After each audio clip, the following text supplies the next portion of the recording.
তোমরা আমাকে অনেকেই কমেন্ট করছো যে তোমরা প্রিলিমিনারি রেজাল্ট যখন দেখছো সব জায়গায় না দেখাচ্ছে মার্কস অবটেনে না, তারপর category under white shortlisted for PET PMT না, এর মানে কি? এটার মানে কি? জয় হিন্দ বন্ধুরা, এই ভিডিওটা তোমাদের জন্য অতি গুরুত্বপূর্ণ। তো অবশ্যই ভিডিওটা প্রথম থেকে শুরু করে লাস্ট পর্যন্ত দেখো, তোমাদের জীবনে অনেক কিছু শুধরাতে পারবে এটা থেকে। ঠিক আছে, তোমরা অনেক বড় বড় ভুল করো, তোমাদের কিন্তু বয়সটা কিন্তু অনেকটাই বেশি হয়ে গেছে, তাও কিন্তু তোমরা এগুলা সামান্য ছোটো বাচ্চার মতো ভুলগুলো করে দাও। তো তোমাদের যে ভিডিওতে বলছি তোমরা গুরুত্বপূর্ণ ভিডিও, অবশ্যই প্রথম থেকে শুরু করে লাস্ট পর্যন্ত দেখো। তোমাদের recruitment to the post of constable and lady constable in West Bengal police 2020 রিক্রুটমেন্টের যে প্রিলিমিনারি রেজাল্ট, সেই রেজাল্টটা অবশেষে প্রকাশিত হয়েছে। এবার রেজাল্ট দেখার পর আমি 60 পাচ্ছি, 70 পাচ্ছি, 65 পাচ্ছি, 42 পাচ্ছি, 44 পাচ্ছি, কিন্তু রেজাল্ট দেখছি যে না করেছে। এটা কি আমাদের সাথে পিআরবি অন্যায় করলো দাদা? এটা কেন দেখাবে? এটা কেন দেখানোর তোমরা বলছো যে কেন দেখাবে? অনেকে ক্ষিপ্ত হয়ে বলছে ঠিক আছে পিআরবি এটা ভুল করেছে। ভুলটা পিআরবির নয়, ভুলটা তোমাদের। ঠিক আছে, কি কারণে দেখাচ্ছে কারণটা তোমাদের আমি ডিসকাস করে দিচ্ছি ভিডিওতে। এর পরবর্তীতে যখন এক্সামটা দিবে এই কথাটা মাথায় রাখবে যে এই ভুলগুলো আর দ্বিতীয়বার যেন না হয়। এই ভুলগুলো হলে কিন্তু আবারও পরবর্তীতে এই সিচুয়েশনটাই তোমাদের মধ্যে কিন্তু আসবে। তো কী কী সিচুয়েশন এসেছে যে কারণে তোমাদের না দেখাচ্ছে, তো চলো সেই পিডিএফটা বের করি। পিডিএফ বের করে তোমাদের সম্পূর্ণ কিছু দেখিয়ে দিচ্ছি।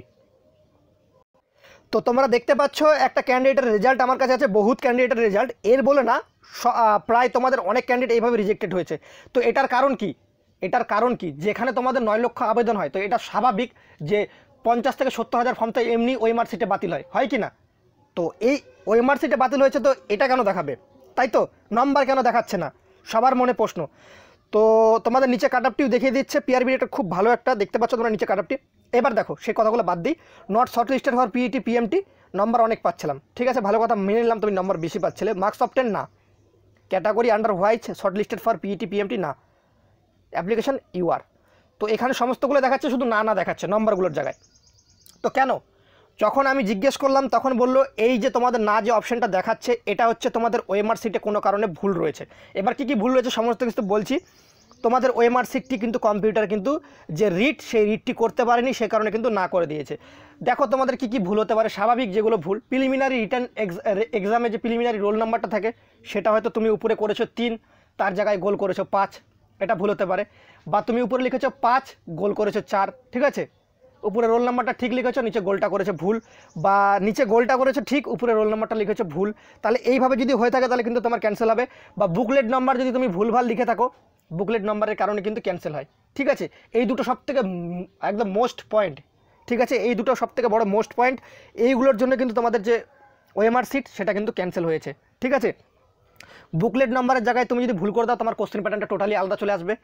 তো সেই কোশ্চেনে ধরো তুমি তোমার কোশ্চেন অনুযায়ী তুমি উত্তর ঠিক দিয়েছো, কিন্তু সেই কোশ্চেন অনুযায়ী তোমার দেখো যেটা তোমার 1 নম্বরে কোশ্চেন ছিল সেটাতে আছে 15 নম্বরে। ঠিক আছে, তো সমস্ত খাতাটাই তোমার কিন্তু ক্যান্সেল হয়ে গেল। ঠিক আছে, তো সেটা রিড করতে পারবে না কম্পিউটার। যারা যারা এই ভুলগুলো করেছে তারা কিন্তু ওএমআর সিটে কোনো না কোনো কিছু ভুল করেছে। যতদূর আমি জানি ওএমআর সিটে কোনো না কোনো কিছু ভুল করেছে। এবার কি ভুল করেছে না ভুল করেছে বিস্তারিত যদি তোমার পার্সোনালি ভুল হয়ে থাকে, তো তুমি যদি জানতে চাও অবশ্যই আমাদের চ্যানেলে আরটিআইয়ের ভিডিওটা আছে, মাত্র 60 টাকা খরচা হবে। আরটিআইটা অবশ্যই করো। কী কারণে তোমাদের না দেখানো হয়েছে বিস্তারিত সম্পূর্ণ কিছু আরটিআই তোমাদের কিন্তু যে কপিটা সেটা কিন্তু প্রোভাইড করবে। তো সবাই আরটিআই করো, কারণ নিজের যে বড় ভুলটা হয়েছে সেই ভুলটা কিন্তু শোধরানোর এটা একটা সুযোগ। 1 মাসের মধ্যে আরটিআই করো, 1 মাস কেন বলছি, 1 সপ্তাহের মধ্যে আরটিআই করো। 1 মাসের মধ্যে উইথিন 30 দিন থেকে 35 দিনের মধ্যে তোমাদের কাছে উত্তর চলে আসে, বা 20 থেকে 30 দিনের মাঝখানে কিন্তু উত্তর তোমাদের কাছে চলে আসবে। ঠিক আছে, পিআরবির তরফ থেকে তোমাদের খাতা কী কারণে ক্যান্সেল করা হলো বা কী কারণে এটা না দেখাচ্ছে। ঠিক আছে, তোমরা চাইলে এই স্ক্রিনশটটা প্রোভাইড করতে পারো। তো দেওয়ার কোনো দরকার নেই, তুমি তোমার যে প্রিলিমিনারি রিটার্ন এক্সামের যে অ্যাডমিট কার্ড সেটা কিন্তু খামের মধ্যে ভরে দিও। ঠিক আছে, তাহলে তারা কিন্তু সম্পূর্ণ কিছু ডিটেলস দেখে নেবে আর এগুলো লিখে দেবে যেগুলো তুমি জানতে চাও। ঠিক আছে, তো সেখানে কিন্তু সমস্ত কিছু ডাউট তারা ক্লিয়ার করে কিন্তু ভরে দেবে। ওকে, তোমার কাছেও একটা লেটার আসবে তাদের তরফ থেকে, সেই লেটারের মধ্যে সমস্ত কিছু লেখা থাকবে তুমি কত পেয়েছো বা কী কারণে তোমার খাতাটা রিজেক্ট করা হয়েছে, সম্পূর্ণ কিছু কিন্তু ডিটেলস কিন্তু সেখানে চলে আসবে। তো তোমরা বুঝতে পারলে, অনেকে জিজ্ঞেস করছে দাদা না কেন দেখাচ্ছিলো। তো তোমাদের আশা করি ভিডিওতে সম্পূর্ণ কিছু বোঝাতে পেরেছি। যদি ভিডিওটা দেখে ভালো লাগে, নেক্সট টাইম এই ভুলগুলো করো না, অবশ্যই বন্ধুদের মাঝে শেয়ার করে দিও। যারা যারা এই ভুলগুলো করেছে তারা যেন নিজের ভুলটা বুঝতে পারে। ঠিক আছে, যেন পরবর্তী এক্সামে তারা শুধরাতে পারে ভুলটা। তো এই বলে ভিডিও শেষ করলাম। জয় হিন্দ, জয় ভারত।